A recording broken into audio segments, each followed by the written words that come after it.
The chapter title is only about half accurate, seems to be an entire chapter about Smerdyakov, but the chapter really transitions into a rehearsal of Dmitri's guilt. So it begins talking about Smerdyakov, how he can't possibly be guilty of this crime.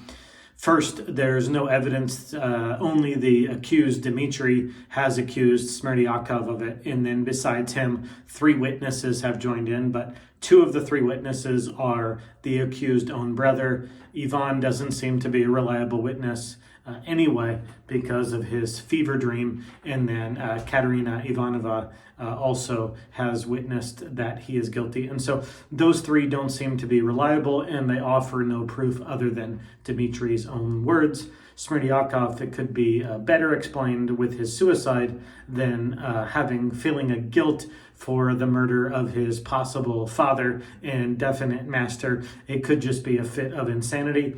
By the way, Smerdyakov is just a weak-minded person. He's in over his head with his philosophy of Ivan. That doesn't make him a murderer. It just makes him sort of a cowardly fool. Remember also that he has seizures. So what is the possibility that someone could have faked their seizure and mastermind this plan, who is a weak-minded fool? He's really just at the mercy of whatever Ivan thinks. He's not someone who could have thought through and planned out a crime like this. He's just a coward and a not very smart one. It's very unlikely that he could have schemed with Dmitri to rob the father. Why would he give him all the information about the envelope with the money existing and where it was? Why would he share that information and not profit from it? It just doesn't make any sense in the eyes of the prosecution that he would do that. And is it possible that he had a fake seizure and still had time to commit the crime? No, that's highly unlikely. There's only 5 people possible. Couldn't be Grigory. It couldn't be Grigory's wife. So that really only leaves the 2 possible, Dmitri and Smerdyakov, and the timelines and the intelligence. None of those things line up that it could be Smerdyakov. Why would he tell Dmitri what he was going to do?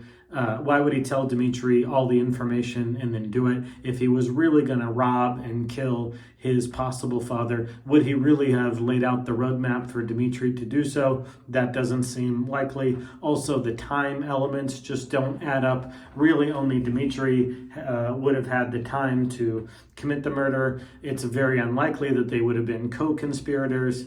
Would they have gone along with it and then Dmitri received all the money?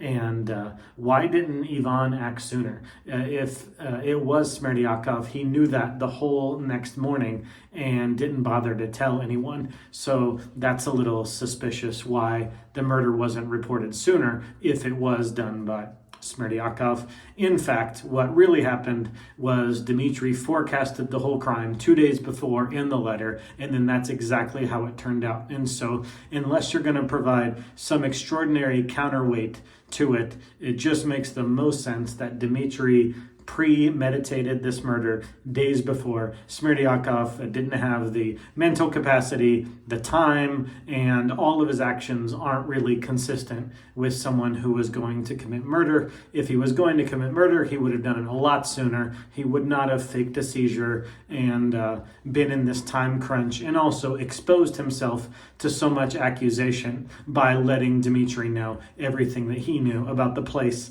and the amount of the money. And just producing a wad of cash doesn't mean it was the same wad of cash. So in short, this chapter just shows that all the evidence points to Dmitri, and there's 0 real evidence that points to Smerdyakov. Only people's mouths are pointing to him, and all those people have ulterior motives for what they say. So even if you can trust in Alyosha, he could just be wrong. So really, this chapter exonerates Smerdyakov and points lots of fingers back in Dmitri's direction.